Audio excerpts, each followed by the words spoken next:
Tonight on News 5 Live, Waterloo exposes an apparent bias in the environmental process between the Port of Magical Belize and the Port of Belize Limited. The Coastal Plain Highway is officially inaugurated. The police department addresses a number of violent incidents in the Old Capital over the past 4 days.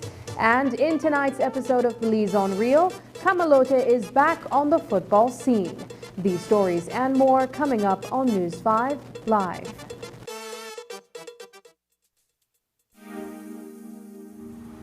Whether you're in a bustling urban area or a tranquil rural community, connectivity matters. Internet access is key to continued socioeconomic development. That is why Digi, our national telecom, has and will continue to invest millions of dollars to expand its mobile and fiber networks throughout Belize. Thousands of mobile users and households, especially along the highways and in rural communities, are now enjoying the benefits of Digi's resilient infrastructure. Our national telecom will continue to lead the charge towards digital transformation by utilizing cutting-edge technology and maintaining an unwavering dedication to excellence. With our DigiWallet solution, Belizeans in urban and rural areas now have easy and safe access to a wide array of financial services via their mobile devices. And with the recent launch of Digi TV, Digi has made history, becoming the only quad play service provider in Belize. Now, customers can save with our Digi One bundles that offer home internet, mobile, home phone, and Digi TV services all in one place. Digi is committed to providing all communities with access to high-quality, reliable, and affordable services while unlocking untapped potential and opening the doors to a brighter future for all. Be a part of the transformation and experience connectivity like never before. Because with Digi, connectivity matters.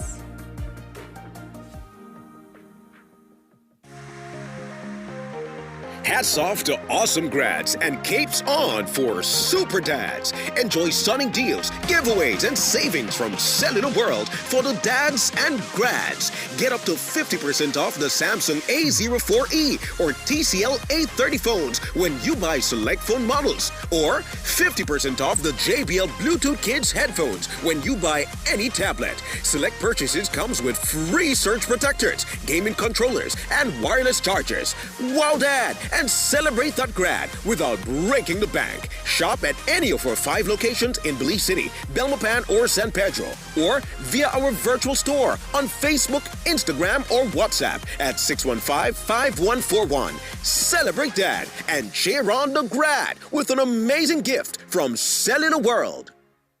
6 things you should know about dengue. Dengue is a viral disease that, if left untreated, can be fatal in a matter of hours. Dengue virus is transmitted by the Aedes aegypti mosquito. This is the same vector that transmits Zika and chikungunya. If you experience fever, headache, muscle pain, rash, nausea, or vomiting, do not self-medicate. Visit your nearest health service immediately. Dengue can be confused with other diseases, so diagnosis must be made in a health center or hospital. To prevent dengue, you should protect yourself from mosquito bites. And to prevent bites, eliminate mosquito breeding sites. Visit our website for more information.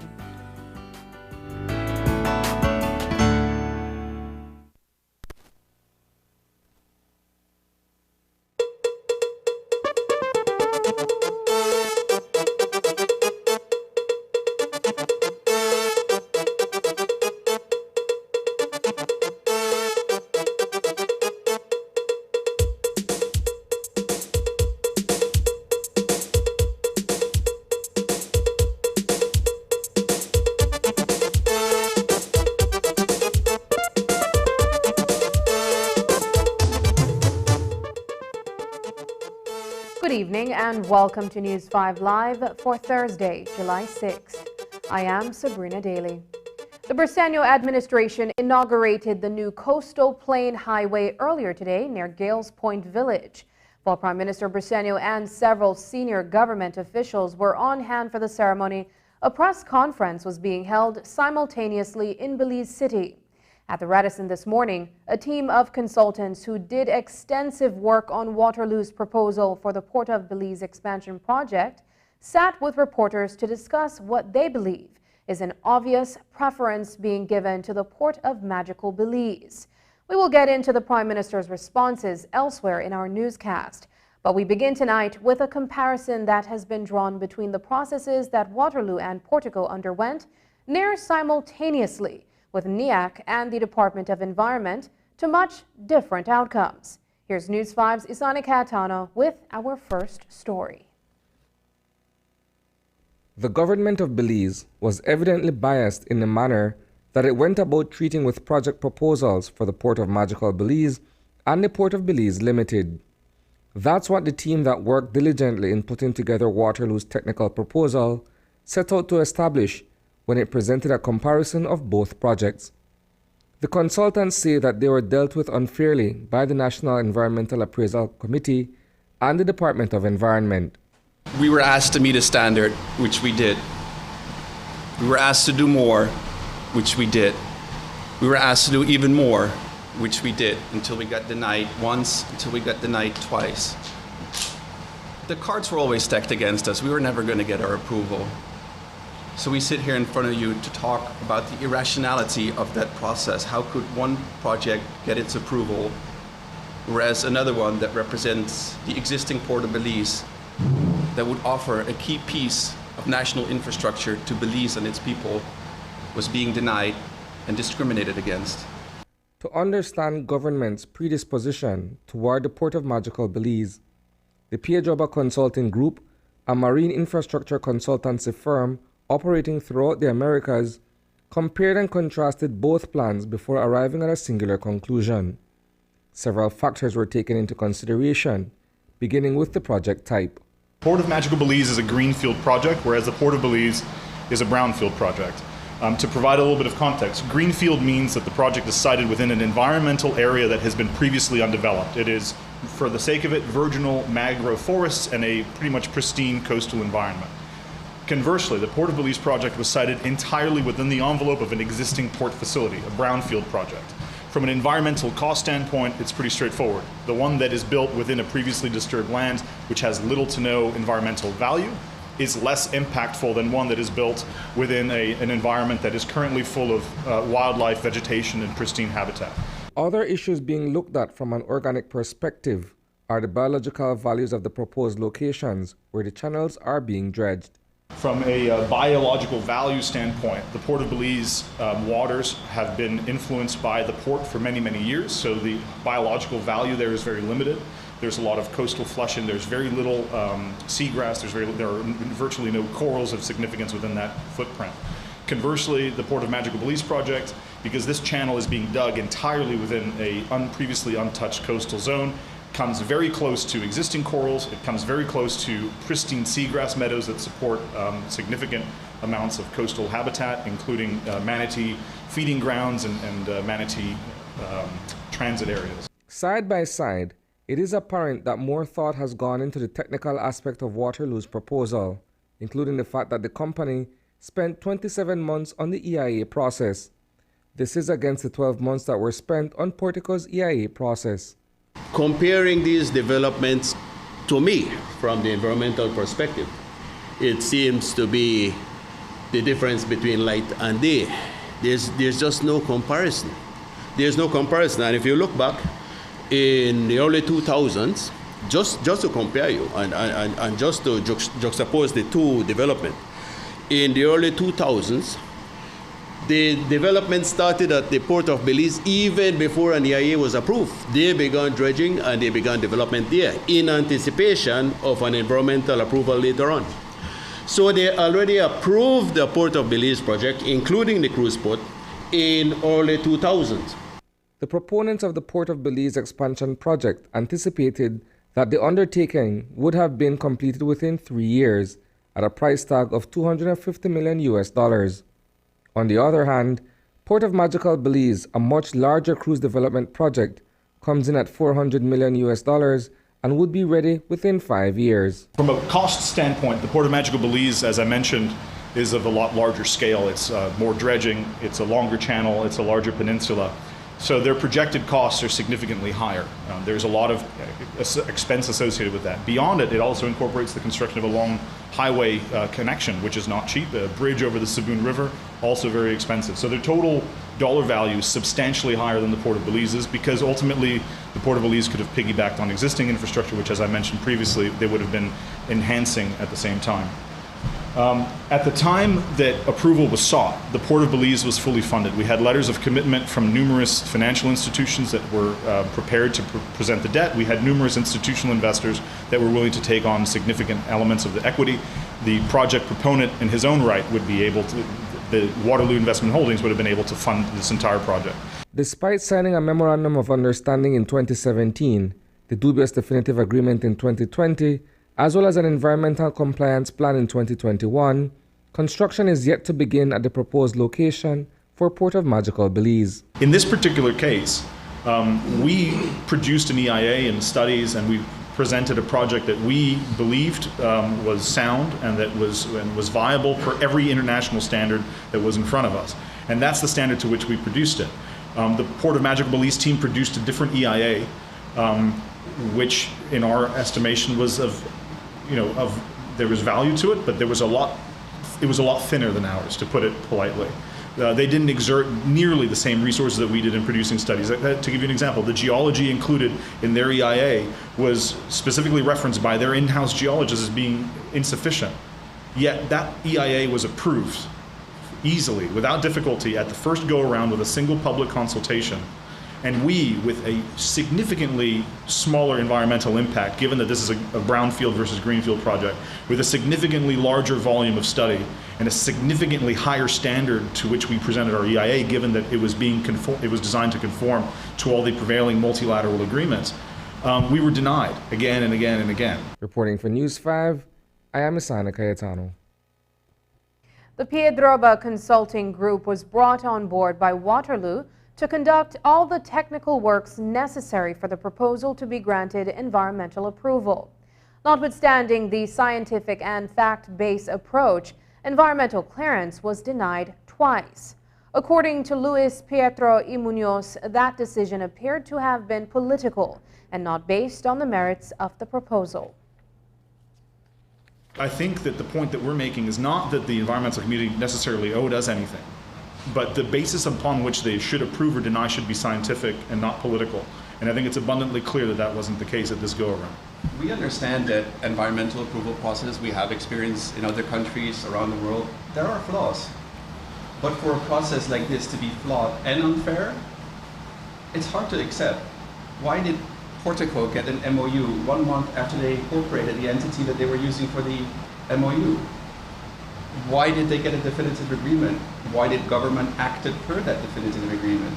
We never got any of those things. So we're the existing national port of Belize that would deliver cargo and bulk benefits to the people of Belize together with preserving cruise tourism.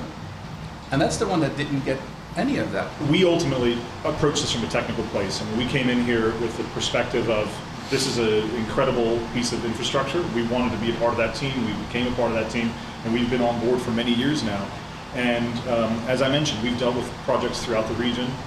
Inevitably, a lot of these projects are always, one proponent or another. But I think a very important element of any regulatory process is that it is blind to those things. It is merit-based, and that it should be a project's approval should be based on its the facts. It should be based on its scale. It should be based on its merits, and it should be based on the diligence of the teams putting together the work. It should not be based on influence on reputation, because those are ephemeral and unknowable topics which are changed from one day to the next, and that shouldn't be the way that a country develops its infrastructure. Despite its proposal being rejected twice, Waterloo says that it is important to note that a significant amount of money has been invested by the company in pre-development activities, hiring the best and most experienced technical experts to put together a comprehensive plan that exceeded the requirements of NEAC. A huge amount of capital was invested in this pre-development effort, and that capital was predicated on the assumption that we would be given a legal review, and that we would be either approved or denied on the merits of the project, nothing else. So this would be due process. That wasn't the case. All the monies that were spent on this project were thus wasted, and all the effort that we went into, every dollar that was spent was a dollar spent to pursue the approval of the project and to pursue a development that was beneficial for the developer and for the country. And that wasn't the case. So certainly, being made whole on that front would be an important element. And then beyond that, we think it's important, just for the sake of the efforts that were put forth, that these approvals, that all of this be evaluated within the context of how it was approved, that questions get asked, that somebody consider how is it that these two projects went through such completely different approval paths, and how is it that came to be. And once all those questions are answered, and when all of this comes to light and the transparency is shed on it, then we think that appropriate action should be taken. Turning now to Prime Minister Bersenio this morning, we asked him about the legal opinion submitted by Dr. Ben Juratovich on the validity of Portico's definitive agreement. Juratovich's learned position was presented well before the controversial document was determinedly taken to cabinet. The Prime Minister attempted to talk down the value of the legal advice given by telling reporters that they are wasting time and effort on the subject. I think what's important, you're flogging a dead horse. The important thing is that the government of Belize, we have decided that the definitive agreement, we've torn up and we're doing something totally different. So you could cover 100 different opinions, it does not matter. What matters is that we are doing now a new agreement, not a new agreement, hopefully a new piece of legislation that will spell out how development of different sizes is going to be done in the future, so that no future developer have to go to any government. They know that if there's this scope of an investment, that this is going to be what you can get as a development concession. The state of play concerning the various cruise development projects remains dynamic. During our time with Waterloo's consultants, we asked about a proposed next step should government decide that it will give the Port of Belize expansion project a stamp of approval. You've had 2 attempts at getting NIAC's approval to proceed with the Waterloo project, and on both instances, they've been turned down.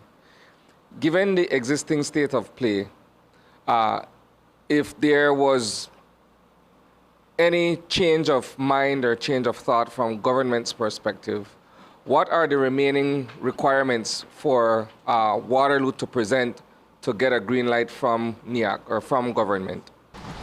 So from a production standpoint, nothing. This is 2 EIAs worth of effort. We submitted it twice. The second time, on the guidance of the government, we were told, look, the first time around, we perceived some things. If you guys change these things, we will expedite this process, and you shouldn't have an issue. We went through a second terms of reference. And of course, the terms of reference defines what they need to see in order for the project to be approved. That's the area of study that they are prescribing and say, if you do this, and if you convince us that these things are appropriate, then you will continue on to an approval. So we did that twice. So the government has, we've produced everything we possibly could produce to obtain an approval. The only thing that goes beyond here is the ECP and the terms of the ECP, and as was discussed earlier, the remaining regulatory approvals that come with that. The use of the seabed is important for the Port of Magical Belize, as it will be used for the construction of an artificial peninsula. While the Portico project speaks to the use of the ocean floor, will the government grant permission for that undertaking? Here's Prime Minister Bersenio once again. If the government believes that it is an important project, which we do, even Channel 7 believes it is an important project, of course we have to work with them to ensure that they can be able to get access to it. They have not applied, but I'm certain that the minister, the DPM, will give it some serious consideration, because without that we cannot have the project. Coming up, police still need evidence to lay charges in Imari Gave's murder. Find out the details of these stories when we come back.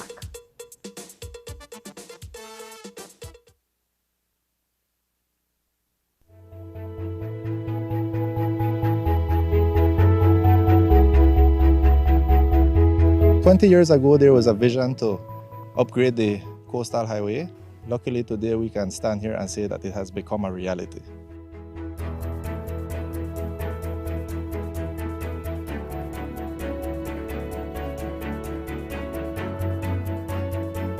The coastal highway was typically only used during the dry weather because it is located in a low-lying area, and it was very susceptible to flooding. This project basically entails the upgrading of existing gravel road to an internationally paved standard. It also includes the rehabilitation of 3 existing bridges and the construction of 6 new bridge structures. It also includes significant drainage improvement works in an effort to make the road more climate resilient.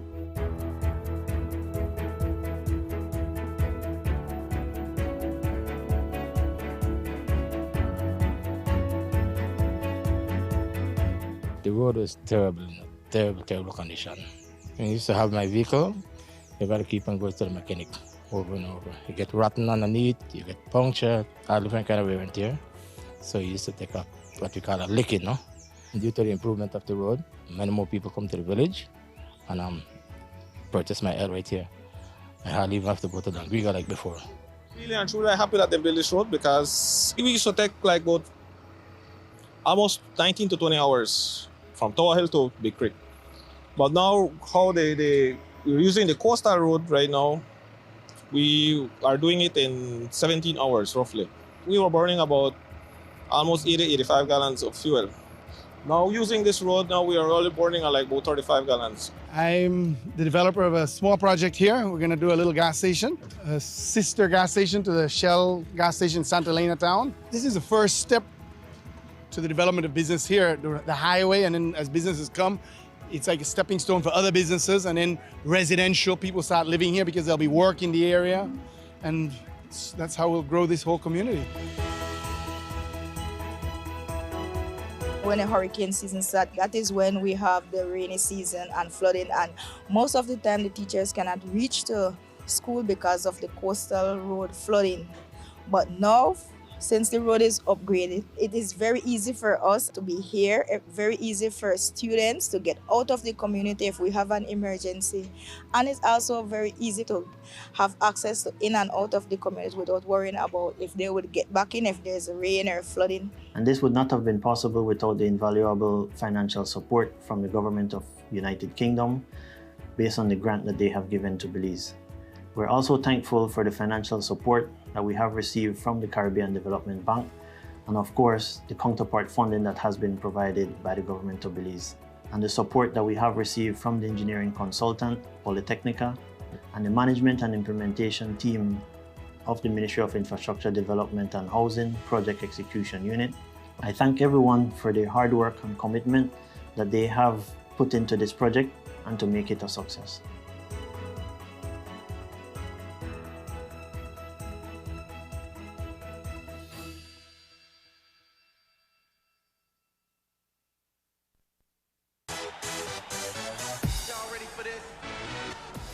Ready or not, this is possibly the greatest fight in semi-pro basketball history, scheduled for 5 brutal rounds. Let's get it on! Hurricanes with a vicious right hook to the jaw of the Tiger Sharks in Game 1. Down but not out, Sharks answers with a massive left jab to lay out the Hurricanes in round 2. Here comes the Hurricanes with a ferocious power shot to the body of the Tiger Sharks. In round 3, back and forth they go. Who will win the decisive Game 4? They're playing basketball. This Friday night, July 7 at Belize Civic Center, starting at 9 p.m., is gonna be the battle between the 3-time champion San Pedro Tiger Sharks and the 2-time champ Benny's Belize Hurricanes in an all-out war for Game 4.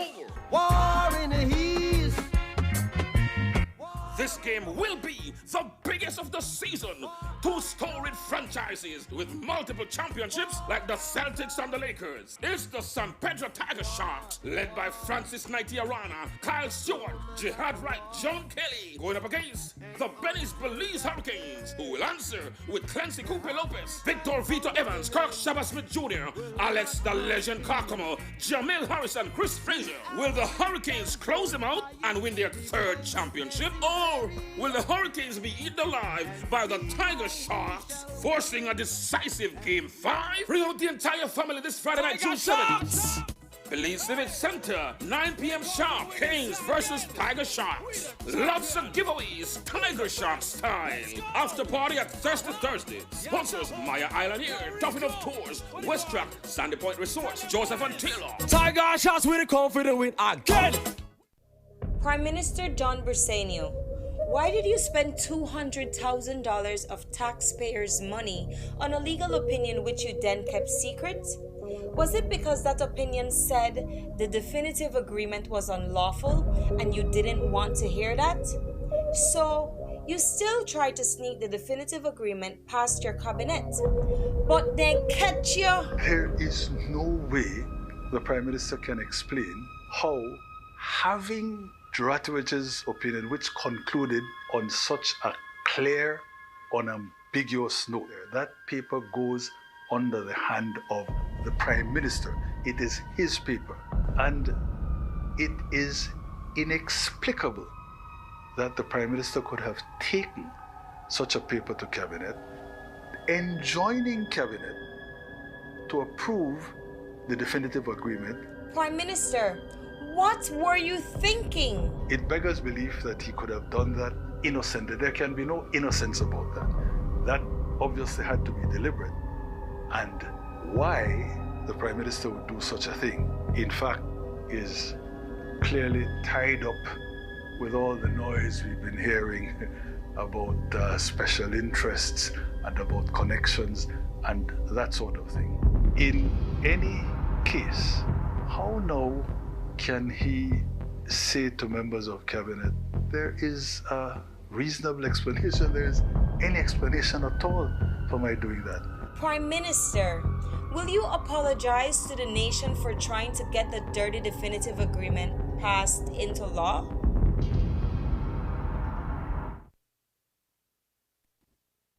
On Wednesday, the family of 18-year-old Gabriel Tillett told News 5 their strong belief is that he was lured into a white Jeep and killed by someone who took away his cell phone as collateral for weed that he owed for. Today, police formally arrested and charged 28-year-old Samuel Trapp with Tillett's murder. Police Commissioner Chester Williams told the media that the police investigations have led them to believe that Tillett's murder is linked to a previous homicide. Police investigations so far have indicated that there may have been 3 persons involved in placing the body at the cemetery. We have identified 2 of those 3 persons, and we are in the process of trying to locate them at this time. We believe that it might be as a result of a previous murder that took place in the Antelope Street extension area. So the families claim that it had to do with some weed that he had smoked out and owed for, and that his cell phone was taken away the night before. Has no bearing on that, on what police have found? Like I said, we believe it's a retaliation for a previous murder. Yes. What about a white vehicle that he got in around 9 o'clock on Monday night? I'm not aware of that white vehicle. I can only tell you what we have seen on video footages that we have viewed. The body of Iron Jones was found 2 Saturdays ago in a shallow grave in Biscayne Village. The 30-year-old was a main witness in a murder trial just prior to his murder, and he had relocated to Hattieville in fear of his safety. His family had said that he had received threats following his testimony in court. But the police didn't have much to go on at the time. Today, however, the Commissioner of Police shared with reporters that the police have made some inroads in that case. At this time, no, we have no further information. We have found the vehicle and the person of interest we were looking for in respect of that incident, and so far we have not been able to establish anything further I know that the tests we did in the vehicle did reveal that there were traces of blood in the vehicle, and we have gathered those samples and will be sent for DNA testing. 20-year-old Dwayne Tillett, charged with the attempted murder of Aaron Matura, appeared in court to face a charge of attempted murder today. Tillett appeared unrepresented this evening before Senior Magistrate Baha Shoman, where he was read a charge of attempted murder on the life of Aaron Matura that occurred on Sunday, July 3rd, during a shooting incident on Rivera Street. In court, Magistrate Shoman explained to Tillett that since the charge is an indictable offense, she could not take a plea from him, nor grant him bail. She further explained that at a given date, a preliminary inquiry will be heard to establish whether or not there is sufficient evidence to have a trial. Tillett's arrest arose out of a shooting that ended in the death of 16-year-old Japhet Stamp. Stamp was shot dead Sunday morning on Rivera Street in Belize City after he carried a gun and was about to open fire on a group of men where a house had recently burnt down. But he never got to carry out his plan because someone from the group who realized what was about to take place shot Stamp. Stamp ran and tried to escape after being shot, but collapsed and died. Today, Police Commissioner Chester Williams said the department has taken some measures since the incident to deter further criminal activity in the area. Police did arrest and charge yesterday the young man Tillett. He was charged with attempted murder, I think, and perhaps either wounding or grievous harm in respect to that incident. We are putting other mechanisms in place to be able to make the area much safer. The security company is in the area currently dealing with installation of cameras. The foot patrol we have in the area have been tasked to be more vigilant. And then from Eastern Division as well as from Belmopan, we're currently doing operations in the area to make sure that we go after those persons who we believe are involved. The GI3 have been engaged to look at the issue of bringing gang charges against those young persons who are hell-bent on creating havoc within that particular area. Dwayne Tillett was remanded to the Belize Central Prison until September. Security guard 31-year-old Kelvin Todd is recovering from gunshot wounds to his left shoulder and left hand after a brazen Wednesday evening attack at his house. Todd was at home on Rega Street sometime after 4 p.m. when someone knocked at his front door. But when he went to open it, in the doorway stood a man with a gun pointed at him. Instinctively, Todd began struggling with the man, but then decided to run off. As he did, he heard 4 shots and realized he was hit. Today, Police Commissioner Chester Williams told reporters what investigators believe was the motive. Evening late, police responded to information of shots fired on Reggae Street, Belize City. Upon arrival, a male person was found with gunshot injury to the shoulder. He was taken to the hospital where he's currently admitted in a stable condition. Police currently have 1 person detained in respect of that incident, and our investigation continues. Do you have any motive in mind? We believe it's over a woman. Police have detained a number of persons pending investigation following a number of shots fired last night on Unity Street in the Port Loyola area of Belize City. Today, Commissioner of Police Chester Williams shared that investigators made the detentions based on what they observed when they arrived at the scene. He did not say whether if charges will follow.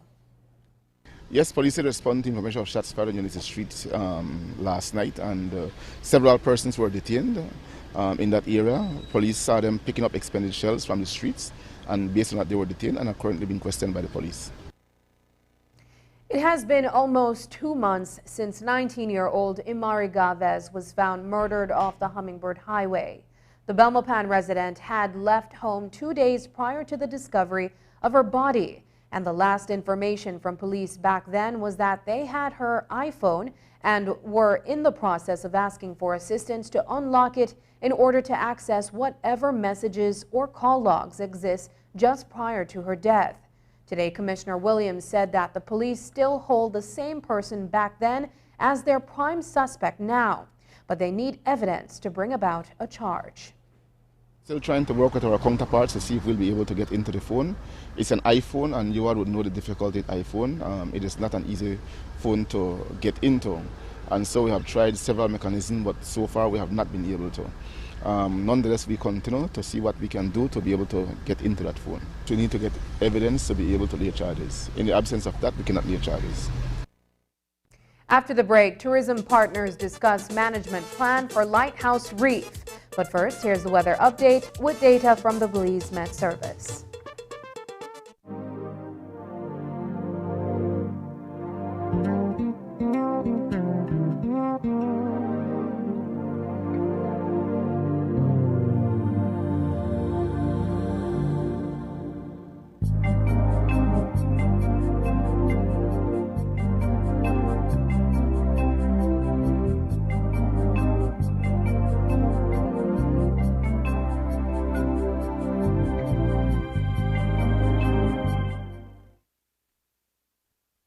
Legal advice,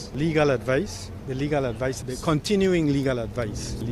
Minister Kowe, you claimed you needed legal advice, but you had already gotten legal advice from Ben Duratowicz, the British lawyer defending Belize against Guatemala at the ICJ. This is our attorney at the ICJ. The fate of our sovereign state depends on Ben Duratowicz. He prepared a 53-page legal opinion. The contract is simply unlawful even if the government were to wish to maintain it. You understand this came on April 20th. The definitive agreement went to cabinet. Yes. Yeah. For its acceptance on May 17th.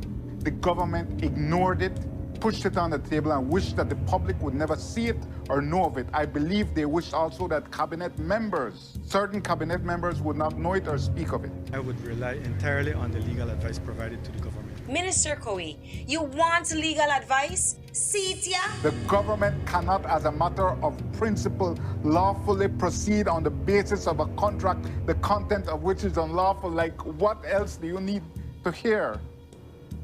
He could not say it more clearly. Minister Kowe, why were you still asking for legal advice 2 months after you had already received expensive legal advice from the British lawyer who told you that this contract was not just illegal, but unconstitutional? So what he's saying is that if you accept this contract, you're saying that individual members of parliament can't vote how their people tell them to vote. They have to vote as this contract tells them. That's unconstitutional. Minister Kowe, why did you not disclose to your cabinet colleagues the legal opinion that the corrupt definitive agreement was unlawful? Why did you ask them to approve the definitive agreement and pass it into law? Why are you bringing all this heat on the government? Why, Minister, why?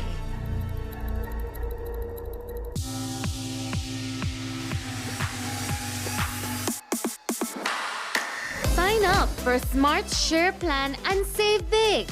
Whether you're a small entrepreneur starting up your business, a student on a limited budget, or a family trying to save, this is the plan for you. With unlimited SMS, calls, and data, we help you save. Get up to 5 lines for as low as $30 per line monthly, only with Smart. Sign up today at any Smart showroom or sales manager countrywide. So get your business going, share more memories with friends, and be ready for the day with Smart. The Belize Tourism Board, Mars Production, and Belican present the biggest show to hit the jewel we call Belize. It's the Belize International Music and Food Festival 2.0. Join us on Saturday, July 29th and Sunday, July 30th at the Marion Jones Stadium with live performances by Morgan Heritage, the dancehall queen Spice, Me's a girl, me no fight over man. Busy Signal, Turn up for them stairs, Afrobeat sensation Rotimi, the biggest dancehall artist for 2023, Byron Messiah, alongside Skinny Fabulous, Jadelle, Earth and Owls, Mr. Warming Up Adam O, and Lyrical. the Belize International Music and Food Festival 2.0, July 29th and 30th. Come savor the rhythm as we pair music with the best of Belizean cuisine. Sponsors are Belize Tourism Board, Pelican, Niche, Pop, ICB, Wine Smith, eCash, Dolphin Production, Digi Wallet, Channel 5, Love FM, Creme Radio, Channel 7, Vibes Radio, Fiesta FM, and OYE Radio.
One football team in the Cayo district is making a big name for itself out west. Camalote Football Club made the podium in the 2023 Belmopan Football Association First Division tournament. More recently, it was dominant in an exhibition match that gained national attention. Of course, Camalote Village is no stranger to producing some of the nation's top athletes. But that all stopped for some years, until now. So what happened? News 5's Paul Lopez takes us to Camalote Village in tonight's Belize on Reel.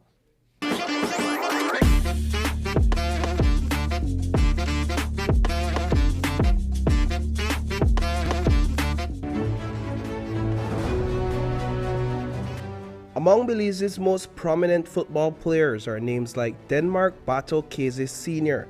and Wilhelm Locho Koi.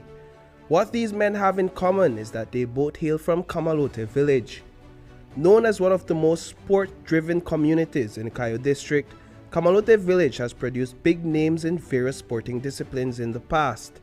Of late, the community's propensity to produce skilled athletes is once again at the fore. Camalote is a sports-driven community, one of the most active communities in the country, I'd say. And it's something I've grown into. Whether it be basketball, watching softball or play football, you have to do something here in regards to sports here, irrelevant. There's a big gap between, you can see the levels between, let's say, a Denmark Keze Senior, Wilhelm Locho Koi, you know, and then you had another group like Oliver, the Wiltshires. So there's been a lull between that space to now, you know. Come on, wait till the goal fire.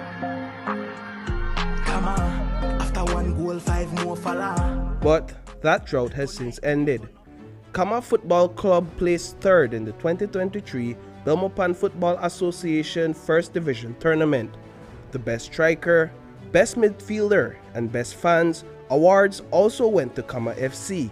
And they did not stop there. On July 1st, Kama FC won a first-of-its-kind $5,000 exhibition match against Wings Football Club. At the heart of these victories are the players that make up the team, like midfielder Kyle Thomas, who grew up spending countless hours on the multi-purpose ground playing football. From I was young, like before I was even born, my mom always told me about this story that I kicked her in her belly, basically. Yeah. So she basically implied that, yo, this young boy is going to be some sort of player, either football, basketball, or even softball. But my main focus is football. From when I was young, I just fell in love with the game from the first time I picked up a ball and started kicking a ball with my friends. It's like a dream come true because from I was growing up, I used to watch Bandits. You remember Bandits, Sagiton, all of those different sporting clubs. Then you have different players like Oliver, you have Wilhelm Locho Koi, you have Denmark Keze. So basically, from I was young, I watched these guys, I watched how these guys move with the ball on their feet. Then I like copy their style of play from their different aspects of where they play, whether defensive, winger, or even forward. Kama Football Club conducts most of its training in Belmopan because the village is not equipped with an adequate First Division football field.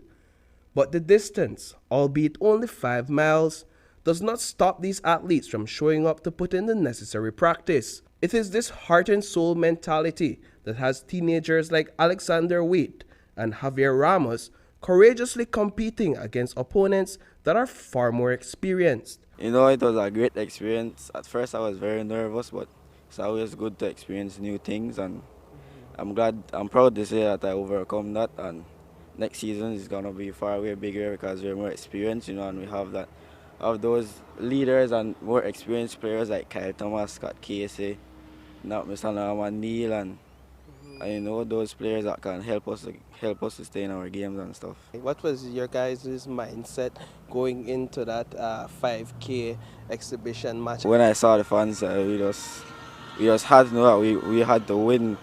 You know, I stayed home whole week just thinking about the game. You know, and yeah, my friend Dylan Gongara, Chap Gongara, just thought about the game, and we know that we had to come out there and put up a fight. Nothing's easy. Like you said, we got to make our fans proud because the numbers of fans that the team come out to have is just crazy. I was really nervous when I was going to play in the First Division because it was my first season, first time ever playing in the First Division. So I thank Leighton and Richie Galvez that gave me the opportunity to show that I can play in that level. With the season now ended and their first exhibition match conquered, Neil says Kama FC is preparing for the next season and their second exhibition match in August. He reflected on how the village transitioned from its losing streak to the victories it now enjoys. Around 2016 we had a U13 police cadets club which I coach, and many of these players, 80% of these players are from that group. So we had a 15 to 20 year gap almost. And COVID kind of brought it together because we were frustrated. And me, myself, you know, kind of spearheaded a 5-a-side against the rules of all. You know, I hope we don't get in trouble for it now, you know. But yeah, we started it right here, and as no one to record, no one to go live, and it started a 5-a-side movement. It brought in national team quality players to this park right here. Yeah. And it boosted the level of the players. Yeah. And did that frustration come from the fact that you guys weren't seeing that sort of development or that sort of quality of players that you're used to seeing in the village? Definitely, and that was the plan, to develop the players' skills because we were getting beaten up. Kamalote name went down, and we can see that 5-a-side played a big role in developing the players, giving them confidence, and as well competing against the best. And I'm talking about the Yellow Gainer coming to Kamalote to challenge us, and you know, we have Kafu Roaches coming by, and you know, those type of players. We the real champions. Reporting for News 5, I am Paul Lopez. On Wednesday, tourism partners, primarily those who play an integral part in the sustainable use of Lighthouse Reef and its environs, gathered in a workshop to discuss a sustainable management plan for the area. The plan would come out of the best practices, observations, and scientific advice based on the impacts of climate change on the marine and environmental resources. Two of the main players, Zoe Walker, who facilitated the workshop, and Shane Young, who directs the Belize Audubon Society's protected areas, spoke on the importance of the workshop. Today we're working on a sustainable tourism management plan for Lighthouse Reef, for the Half Moon Cay, Blue Hole. We recognize its importance to the tourism sector, and as such we're putting in place a plan that will ensure that the values out there that tourism depends on are put in place for the long term. As part of that, we have a large number of the tourism stakeholders who are dependent on those resources, on the health of the reef, the fish, the number of sharks out there, the things that make the Blue Hole, Half Moon Cay special for the tourism operators. We are meeting with key tourism stakeholders who use Lighthouse Reef Atoll, promoting dive and snorkeling tours. And the discussion today is to identify key tourism values, looking at economic, the stakeholder values, and also the environmental values. What are affecting these values and what can be done to address these threats and issues affecting these values for the next 5 years? Yeah, their input is very important because when we look at the tourism sector, what you want to create or what is promoted is the visitor experience. And it's important that we identify these tourism values and put strategies in place to maintain and improve the values. Because at the end of the day, it's the visitor experience and the visitor satisfaction that we're looking at. The Protected Areas Conservation Trust today launched its $16.5 million Conservation Investment Strategy, CIS, in Belmopan. The new strategy aims to build upon the investments made during PAC's first strategy. According to the Trust, this new strategy adopts a comprehensive landscape management approach. We spoke with Nayari Diaz-Perez, the Executive Director at PAC, following this morning's event. She further explained. We have set out a plan for the next 3-year period, which is seeking to invest a total of $16.5 million across 40 protected areas across Belize. And so some of the things that we're going to be focusing our investments in are going to be management activities of protected areas to ensure that there is an increased management presence at these sites, but also to invest in programs that promote collaboration among all the actors across the system to ensure that we're maximizing the impact of those investments, ensuring that we are consolidating the resources that are available and that we are overall creating efficiencies in the investments that we are making. So it's moving from a site-based approach to the financing to more the landscape and seascape approach to financing. And so that is one of the key features. The third aspect of this particular program and plan is that it is going to be targeting projects and programs that promote collaboration among all the partners that are implementing and doing protected areas work on the ground. And so we are again moving away from that individual approach and looking at activities that are going to promote the standardization of processes and frameworks and overall coordination and consolidation of all the efforts that are on the ground. When we return, Coastal Plain Highway officially inaugurated.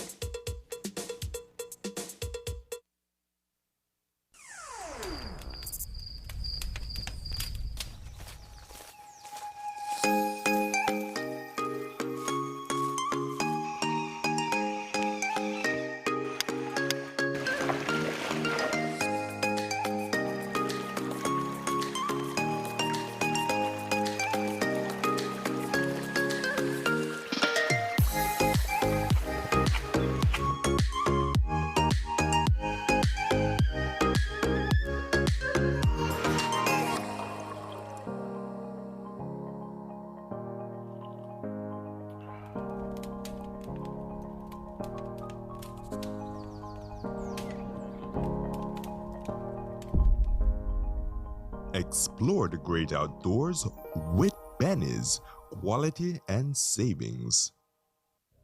Prime Minister John Briceño, why did you spend $200,000 of taxpayers' money on a legal opinion which you then kept secret?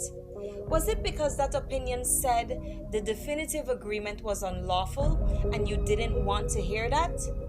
So, you still tried to sneak the definitive agreement past your cabinet, but they catch you. There is no way the Prime Minister can explain how having Duratovich's opinion, which concluded on such a clear, unambiguous note, that paper goes under the hand of the Prime Minister.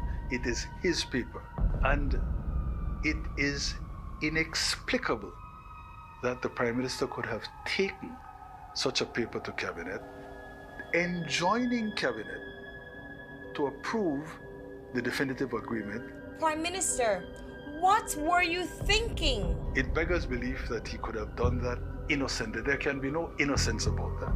That obviously had to be deliberate. And why the Prime Minister would do such a thing, in fact, is clearly tied up with all the noise we've been hearing about special interests and about connections and that sort of thing.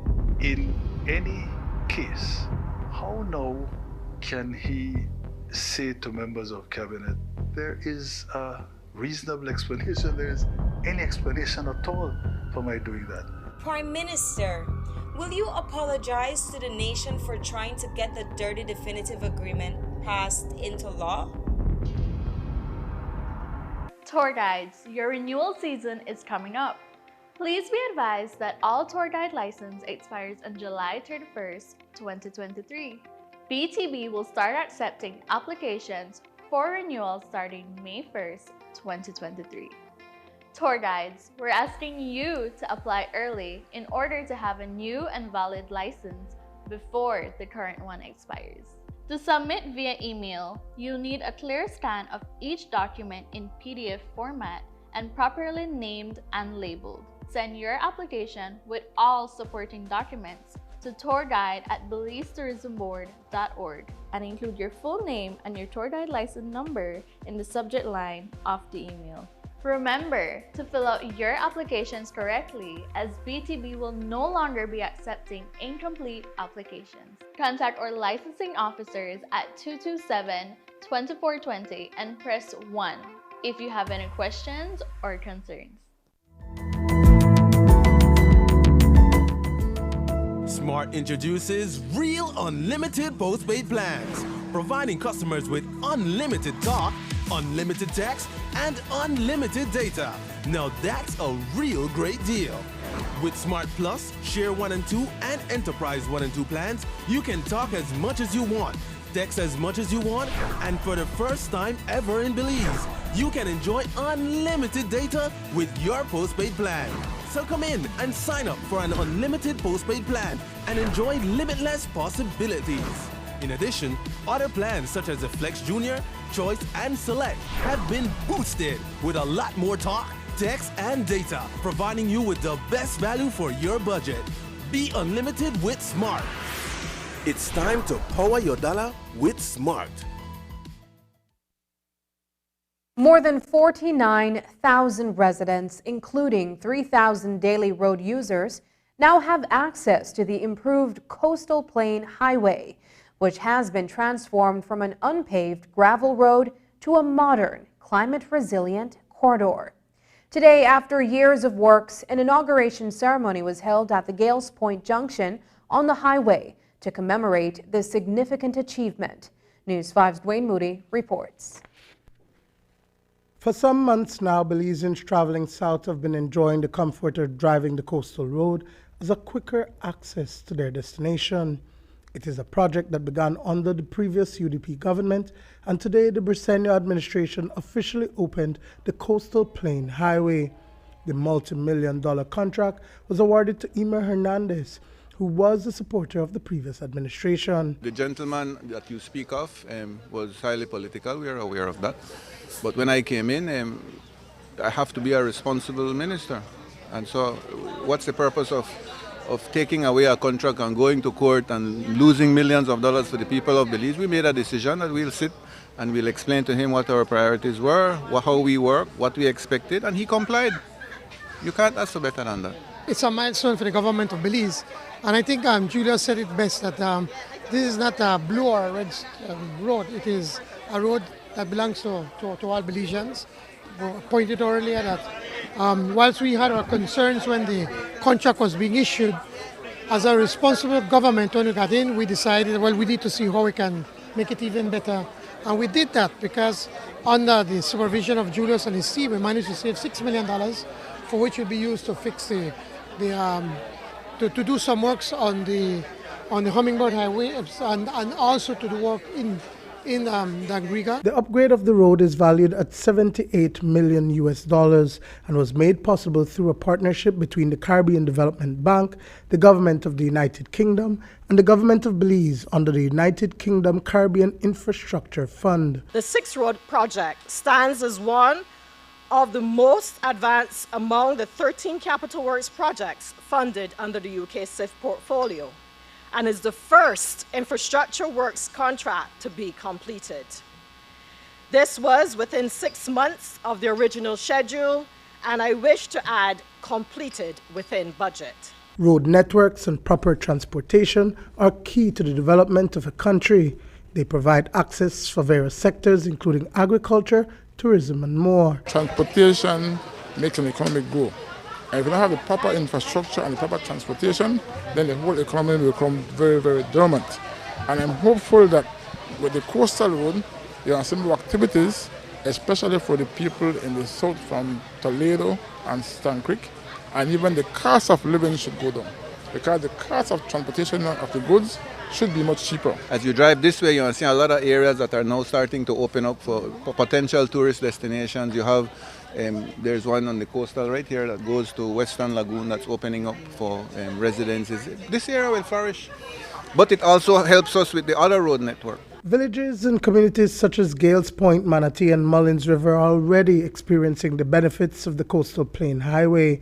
People, culture, history, and food are among the many features that Belizeans and international tourists will easily be able to enjoy. We already have people setting up little rooms to do Airbnbs. We got small restaurants that are starting.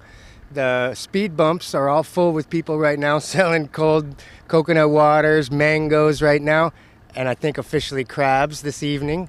So, things will be kicking up as far as that. And, again, it starts small, but eventually it's going to grow into something big. Us being a Maroon Creole community allowed us to preserve some of that history, not be watered down. But guess what? We're ready to explode now, man. We've got that history, that culture. We've got the geographic environment. So we've got everything right here that we just need to do it correctly. Minister of Infrastructure Development Julius Espat says that a proposal for the new highway to be tolled will soon be presented. The monies collected will be used for maintenance purposes. The large trucks and materials coming from ASR, all of that will start using this. And so we are now we're about to propose to Cabinet to toll this road for heavy equipment and have a system where the locals can pass without cost. It's been done internationally, and the profits of that we are hoping to use to maintain the road, to clean the sides of the shoulders. Transport Minister Rodwell Ferguson says that a bus route through the Coastal Plain Highway will soon be made available. Dwayne Moody for News 5. Commuters entering or leaving Belize City via the Philip Gosen Highway are very well appreciating the progress that has been made so far to the new bridge being constructed at the mouth of the Hullover Creek. There were delays, but Minister of Infrastructure Development and Housing Julius Espat told the media today that it is scheduled to be completed in December with an official launch in January. What he is most proud of are the Belizean engineers and ministry staff that have been working on this project. This year it should be done. The original estimated completion was in October, but due to some delays with equipment and material and everything that happened, it's going to be completed by the end of December. So I think opening will be around January. Again, we deal with local engineers.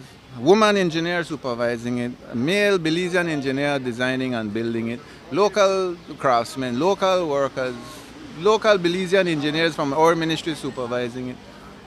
We are getting there, guys. We really are. And we have to promote that. I am a product of everything from primary school all the way. And all the people that I work with within the ministry, they're eager. Sometimes I get frustrated when you have a situation in a ministry where they're not being respected. And so you have all this talent, they sit down and they say, suck up their teeth. Why am I doing anything if nobody cares? And so we give them that opportunity. We give them the opportunity. Our CEO and our chief engineer sits with them every week. We have what we call a technical meeting where they go through all their concerns. They give us their advice. We put it together, we listen to them, and then we move on. Minister of Infrastructure Development Julius Espat also gave an update on the upgrade of the Caracol Road. Phase 2 of the Scaled Down Road Works project commenced back in 2021, and the ministry was able to save almost $28 million.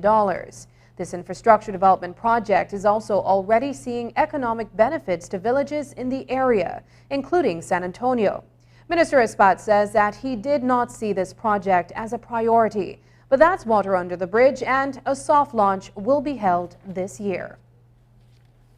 The financing for the Caracol comes from the Kuwait fund and linked up with the OPEC fund. That's a different organ, and that is on way too. Where are we with that? Very good. We are doing we were planning to wait for the entire road to be completed to do an opening, but I am recommending to the staff that we do a soft opening because the San Antonio area is opened already. Up to Pinol is completed. And so I am thinking that this year we'll do an opening for that section and then wait for the second section to finish and be completed to do a final opening.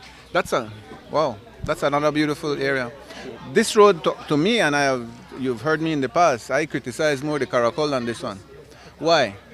Not because of the engineering of it, but this road has serious economic benefits and it helps communities.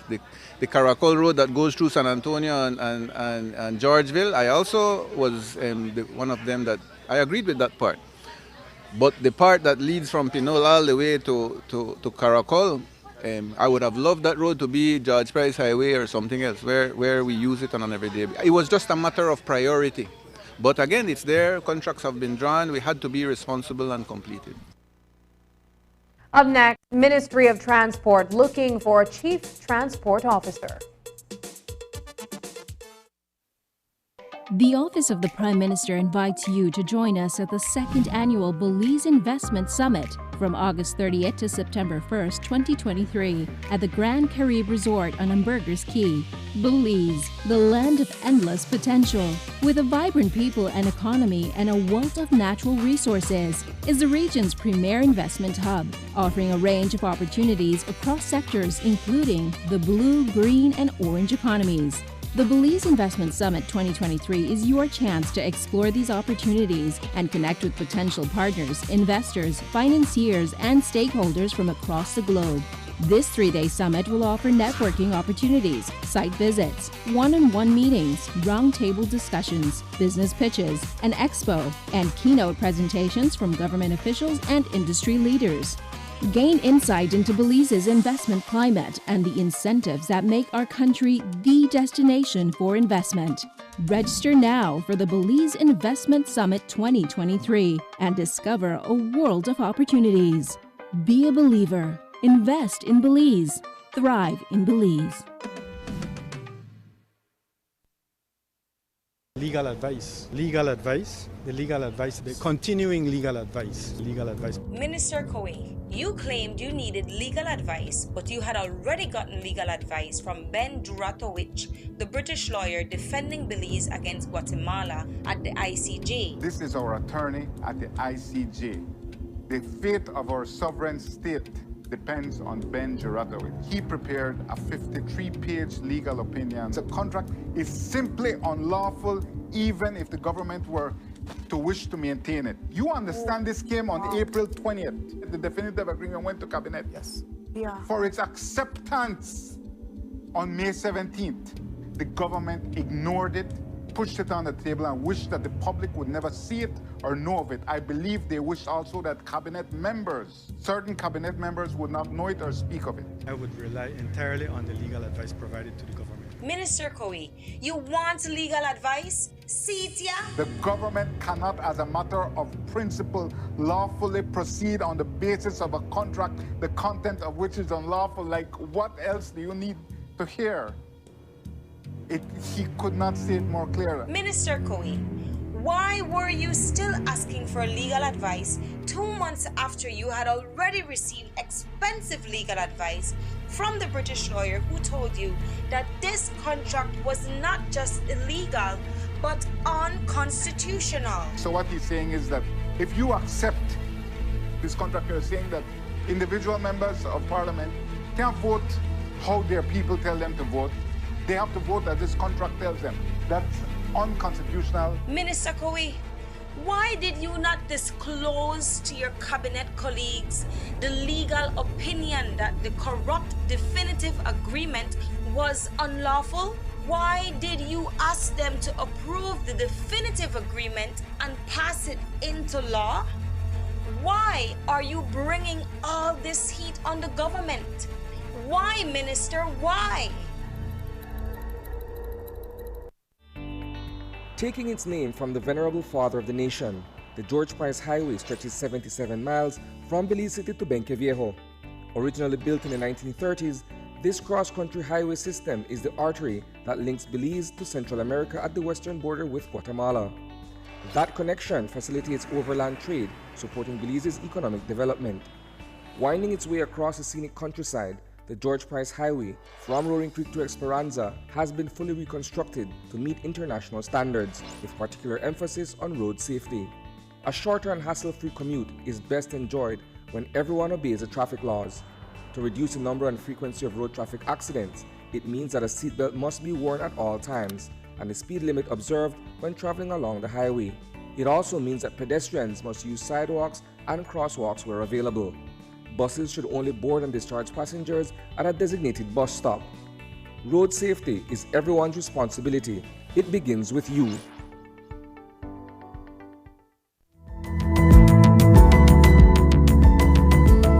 Smart introduces Real Unlimited Postpaid Plans, providing customers with unlimited talk, unlimited text, and unlimited data. Now that's a real great deal.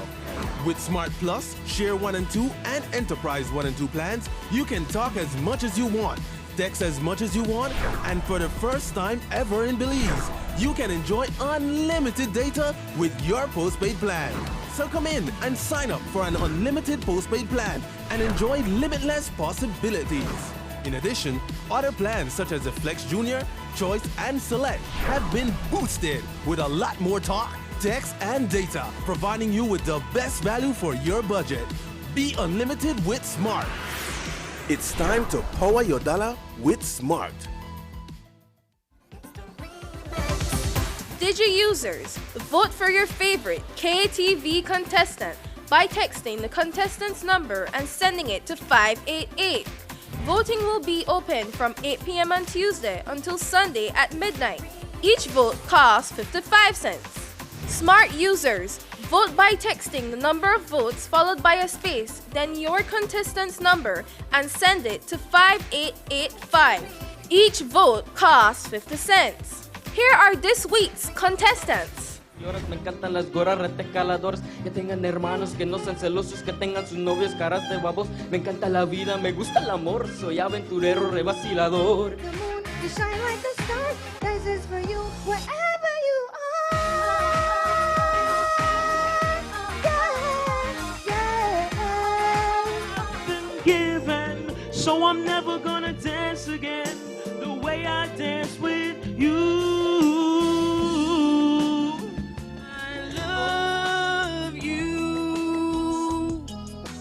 You didn't feel the same. Heartbreak anniversary, and you're like this every time. You need, and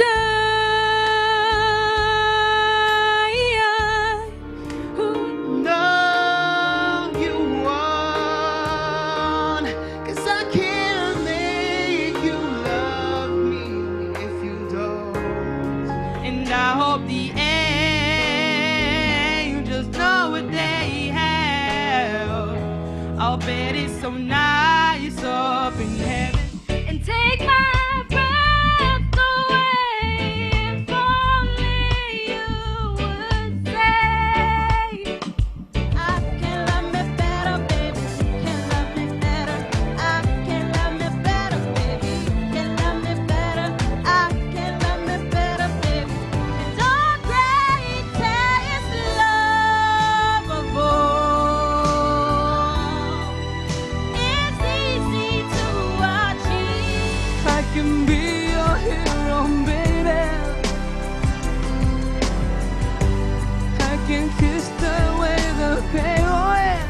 Tune in to KTV The Remix Season 5 every Tuesday at 8 p.m.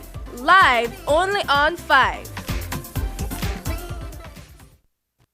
Diane Vasquez is Chief Transport Officer no more, and Peter Williams is now acting in that position. That was the official word coming from Transport Minister Rodwell Ferguson today during an interview with the media. About 2 weeks ago, Minister Ferguson confirmed that Vasquez was negotiating her contract with the ministry, and it would appear that an agreement could not be reached. A vacancy for the post will now be advertised for qualified candidates. Here's what the minister had to say. Let us be very realistic. When you have a contract, then you negotiate the term of your contract. And so the person who is offering you a contract will decide if what you want to negotiate, if they are going to agree with it. They normally will throw the figure to you, and you will decide if you want to take it or leave it. I know the Ministry of Finance is the one who is responsible for contracts, and so they negotiated with the CTO. I guess she refused what they offered her. And she have a right to decide if she wants it or don't want it. So at this point in time, there is no Chief Transport Officer. Mr. Peter Williams is acting as the Chief Transport Officer. I already told my CEO I do not want to decide who will be the next transport officer. We will go to the Ministry of Public Service and advertise within the public service to see who best fit that criteria. Is it true though that at this time the members of the ministry, they don't agree with Mr. Williams? I will not say that. When people want to make mischief, they will say anything. Let the public service decide who is going to be the Chief Transport Officer. Residents in some areas of Ladyville have been complaining about public transportation since Serrano Bus Service lost its road service permit. Earlier this year, the Transport Board decided not to renew the bus line's permit, and it gave way for Central Bus Service to acquire the route. But the new service provided does not traverse certain areas of Ladyville, and residents would have to walk out to reach the highway to catch the bus. Today, Minister of Transport was asked to address these concerns. He says that by July 14th, the gap will be filled. In everything, people want clamor and people want agitate, but they do not understand and know the discrepancy that Serrano has over the years. I'm not the Transport Board, I'm only the Transport Minister. And the board decide who should get permit and who should not get. As a matter of fact, Mr. Shah, who is the president of the Bus Association, sits on the Transport Board on their behalf. And even Mr. Shah voted against Serrano for negligence of his operation. Sir, there are some people who are saying that, you know what, the permit from Serrano was taken away for political reasons. It might appear so to the general public, but the board know exactly the amount of complaints they have against Serrano. So when they came to me and said, Minister, we voted unanimously against Serrano, I said, well, that's your decision, not mine. So I did not interfere with their decision. But then what happens to the residents who live in Milpa and Japan? That Serrano's is their only bus that they could catch, or else they have to walk all the way out. In every scenario, you have one way how you can fill the gap. So I can assure you, by the 14th of July, the gap will be filled. And that's the news. Tonight's broadcast is available at channel5belize.com, on our Facebook and on YouTube. I'm Sabrina Daly. Thanks for joining us. And from all of us here at News 5, good night.